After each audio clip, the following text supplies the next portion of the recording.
Mari bayangkan kita lagi duduk santai seperti ini di sebuah warung kopi misalnya. Ada angin sepoi-sepoi, suara motor sesekali lewat, dan kita ngobrol ringan soal dunia politik. Bukan untuk berdebat, bukan untuk panas-panasan, tapi cuma buat memahami satu fenomena yang mau nggak mau menarik perhatian banyak orang hari ini. Kasus ijazah palsu Pak Jokowi yang sekarang sudah menetapkan Roy Suryo sebagai tersangka semakin menarik diikuti, terutama setelah Roky Gerung, kita tahu semua, memberikan pernyataan kalau ijazah Pak Jokowi itu asli, tapi orangnya yang palsu.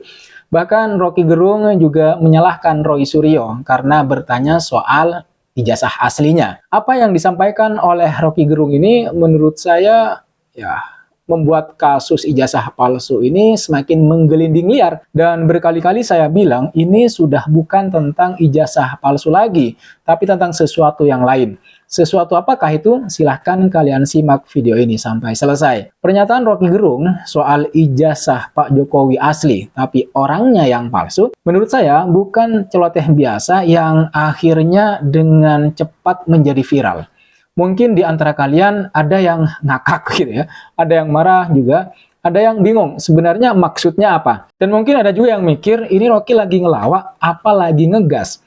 Karena Roky memang punya gaya bicara yang menurut saya nyeleneh, sarkastis, dan suka menggunakan metafora yang bikin orang itu kan harus mikir dua kali sebelum paham maksud aslinya. Kadang lucu, kadang pedas, kadang juga bikin jidat mengernyit. Tapi apa sih sebenarnya inti dari ucapan Roky Gerung yang saya sampaikan tadi? Apa yang mau ia sampaikan sebenarnya? Apakah dia sekedar melempar satir?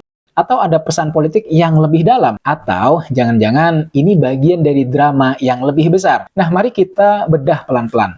Duduk santai saja, tarik napas begitu, lepaskan dulu kacamata fanatik politik kalian, dan coba dengarkan cerita ini dari sudut pandang yang lebih luas. Kalau kita mengikuti gaya bicara Roky Gerung dari tahun ke tahun, jelas bahwa memang dia sering menggunakan framing filosofis. Dia suka bermain-main di wilayah metafora, bukan fakta hukum. Misalnya ketika dia dipanggil sebagai saksi ahli dalam kasus ijazah palsu Pak Jokowi, dia malah menyampaikan argumentasi filosofis soal hermeneutic of suspicion atau hermeneutik kecurigaan. Maka dari itu ketika dia bilang orangnya yang palsu dalam pernyataannya tadi, sangat kecil kemungkinan dia sedang bicara tentang identitas Pak Jokowi secara administratif, tapi justru tentang ketidaksesuaian antara citra pemimpin dengan perilaku politiknya. Dalam banyak kasus, dalam banyak konteks, Roky Gerung ini biasanya mengkritik kebijakan pemerintah, praktek kekuasaan, dan cara Pak Jokowi memimpin dulu ketika menjadi presiden. Bukan keaslian orangnya dalam arti literal. Jadi kalau diterjemahkan secara bebas, maksud ucapannya tadi, kira-kira dia mau bilang kalau pelabelan, citra, dan janji-janji Pak Jokowi itu asli, tapi tindakannya menurut dia tidak sesuai dengan citra tersebut. Artinya, Roky Gerung sedang menyampaikan bahwa harapan publik terhadap Pak Jokowi sebagai pemimpin yang sederhana, merakyat, dan bersih dalam tanda kutip begitu, berbeda dari realitas politik yang ia lihat selama ini, selama 10 tahun pemerintahannya. Dan cara Roky Gerung menggambarkan kekecewaan itu memang melalui kalimat-kalimat hiperbolik yang bikin banyak orang terbelalak begitu. Dengan kata lain, apa yang disampaikan oleh Roky Gerung adalah bentuk sindiran, bukan pernyataan faktual tentang identitas pribadi Pak Jokowi. Apakah kritik Roky Gerung ini ditujukan kepada Pak Jokowi sebagai pribadi? Kan itu pertanyaannya. Nah, ini yang sebenarnya menarik. Selama bertahun-tahun, Roky Gerung memang hampir selalu membingkai kritiknya dengan sudut pandang politik, bukan personal. Bahkan dia juga menjelaskan sendiri. Bahkan meski bahasanya pedas gitu, ia jarang bicara tentang kehidupan pribadi seseorang. Di banyak wawancara, Roky Gerung mengatakan bahwa ia mengkritik kekuasaan, bukan manusia sebagai individu yang memegang kekuasaan itu. Artinya, sasaran kritiknya adalah tindakan politik, kebijakan, dan posisi presiden sebagai pejabat publik. Karena bagi Rocky, ketika seseorang menjabat sebagai presiden, ia otomatis menjadi objek kritik publik. Dalam teori filsafat politik, memang kritik pada pemimpin itu bagian dari demokrasi, bukan permusuhan personal. Jadi, apakah kritik Rocky ini mengarah ke Pak Jokowi secara individu? Secara gaya bicara, iya. Kadang memang terlihat personal. Secara konteks, lebih tepat disebut sebagai kritik politik. Rocky sering bicara dengan nada yang emosional, tapi itu bagian dari karakter komunikasinya. Ia ingin mengguncang dalam tanda kutip cara orang berpikir. Bahkan ketika kata-katanya keras, tujuan retoriknya tetap sama, mengkritik kekuasaan, bukan figur manusia perseorang. Akan tetapi tentu masyarakat bebas menafsirkan, dan memang banyak orang yang menangkapnya sebagai serangan personal. Saya yakin juga seperti itu. Itulah sebabnya di antara kita mungkin ada yang bertanya-tanya, apakah Rocky punya dendam pribadi kepada Pak Jokowi? Ini pertanyaan yang sering muncul ke permukaan. Kalau dilihat dari pengalaman hidup Rocky, riwayat karirnya misalnya maupun interaksinya dengan Pak Jokowi, tidak ada catatan hubungan. Apalagi hubungan personal yang bisa disebut sebagai dendam pribadi. Yang ada adalah perbedaan ideologi, perbedaan cara pandang politik, dan kekecewaan terhadap arah pemerintahan. Pemerintahan Pak Jokowi maksudnya. Sebagai filsuf dan akademisi, Rocky punya kecenderungan mengkritik pemerintah apapun rezimnya. Saat SBY berkuasa, ia juga mengkritik gitu. Jadi pola kritik Rocky ini memang konsisten bukan hanya ketika Pak Jokowi berkuasa. Jadi kalau dibilang Rocky ini dendam pribadi, itu terlalu jauh. Lebih tepat disebut kalau Rocky Gerung ini memang menentang kekuasaan yang menurutnya tidak sesuai dengan prinsip-prinsip demokrasi dan kebebasan. Nah, ketika Pak Jokowi 2 periode memimpin, tentu dialah yang paling banyak mendapat sorotan dari Rocky. Begitu, itu bukan karena dendam, tapi karena posisi Pak Jokowi sebagai pemegang kekuasaan tertinggi di Indonesia, yang memang paling layak untuk dikritik dalam logika demokrasi. Nah, sekarang bagaimana dengan kasus ijazah palsu? Apakah Rocky Gerung sengaja memblow up kasus ini? Ini bagian sensitif yang sering menimbulkan salah paham. Kasus ijazah palsu Pak Jokowi sudah beberapa kali muncul ke publik, ke permukaan. Dan hampir semua itu telah dibantah melalui pernyataan resmi kampus misalnya, klarifikasi pemerintah, hingga putusan pengadilan yang terutama Bareskrim Polri yang menyatakan bahwa tuduhan itu tidak berdasar. Ketika Rocky Gerung ikut hadir sebagai saksi ahli dalam salah satu proses hukum ijazah palsu, perannya bukan untuk membahas keaslian ijazah secara teknis, karena itu bukan kompetensinya.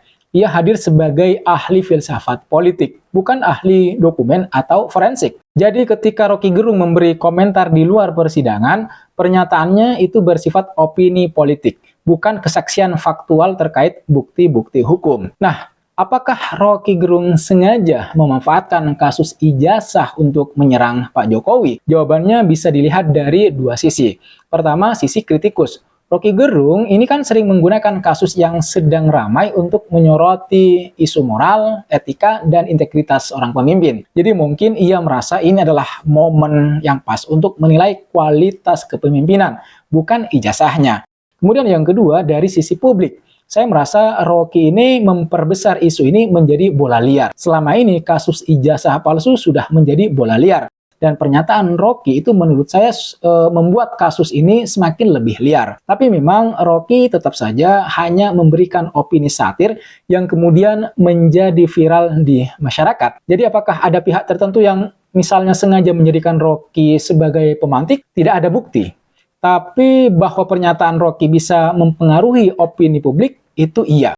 Karena memang gaya bicara Rocky efektif memancing diskusi. Apakah ada kemungkinan Rocky ini sengaja dipakai untuk menggiring persepsi masyarakat atau persepsi publik terhadap Pak Jokowi? Ini masuk ke ranah spekulasi politik. Dalam dunia politik, framing dan penciptaan opini memang sering dilakukan, tidak bisa kita nafikan. Namun untuk menilai apakah Rocky Gerung ini sengaja dilibatkan sebagai bagian dari strategi politik, kita perlu melihat 3 hal. Pertama, Rocky Gerung bukan bagian dari partai manapun. Ia sering mengkritik semua pihak, termasuk oposisi. Ini membuatnya tidak mudah diposisikan sebagai alat politik pihak tertentu. Yang kedua, Rocky punya brand personal yang kuat. Kekuatan Rocky Gerung itu misalnya terutama sebagai figur publik adalah kemerdekaannya dalam berbicara. Jika ia terlihat sebagai alat pihak tertentu, reputasinya bisa jatuh.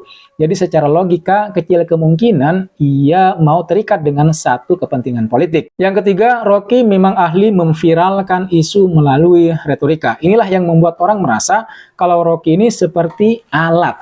Padahal itu terjadi karena gaya komunikasinya yang memang retoris, ironis, dan penuh metafora, tepat untuk memancing perhatian. Jadi kalau ditanya apakah ada pihak-pihak yang ikut memanfaatkan Rocky, kemungkinan itu selalu ada secara sosial. Karena siapapun bisa memotong dan memviralkan atau menyebarkan pernyataannya. Tapi kalau ditanya apakah Rocky ini sengaja ditugaskan untuk merusak citra Pak Jokowi, sejauh ini tidak ada bukti.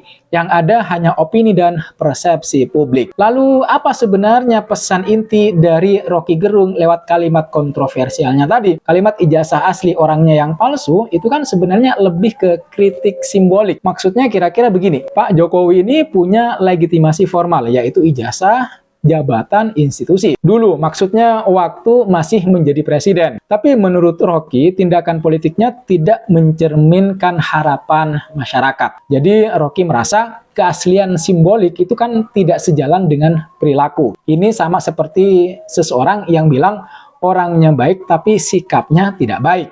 Bukan berarti orangnya palsu secara identitas, bukan, tapi sikapnya tidak sesuai dengan nilai yang dijanjikan. Di dunia retorika politik, kalimat hiperbolik seperti ini itu umum dipakai untuk menggugah perhatian publik, menggugah perhatian masyarakat. Apalagi Rocky memang memakai pendekatan parodi politik satir untuk mengkritik kekuasaan. Dan menurut saya drama seperti ini itu akan terus ada sepanjang demokrasi hidup. Karena demokrasi itu butuh kritik, butuh perdebatan, butuh suara yang menggugah, bahkan yang membuat kita mendadak bengong sambil menahan tawa. Kritik beda dengan tuduhan ya teman-teman sekalian. Tuduhan yang tidak bisa dibuktikan dengan bukti-bukti atau data-data itu akan berakhir dengan penjara. Seperti yang sekarang sedang dihadapi oleh Roy Suryo CS. Saya kira itu yang bisa kita bahas di video kali ini. Kalau kamu punya pendapat soal topik ini atau pendapat yang berbeda sekalipun, silakan kamu tulis komentar, gagasan, pendapat kamu di kolom komentar di bawah. Terima kasih sudah menonton video ini sampai selesai. Terima kasih sudah like, subscribe, dan terutama ya menyebarkan mungkin video ini agar semakin banyak orang yang mengetahui dan memiliki kesadaran politik, terutama untuk membaca dan tidak mudah terpengaruh oleh opini-opini yang berseliweran di media sosial tentang ya fenomena-fenomena politik yang terjadi di negara kita, Indonesia. Terima kasih. Sekali lagi jangan lupa like, comment, dan subscribe. Nyalakan notifnya. I'll see you on the next video.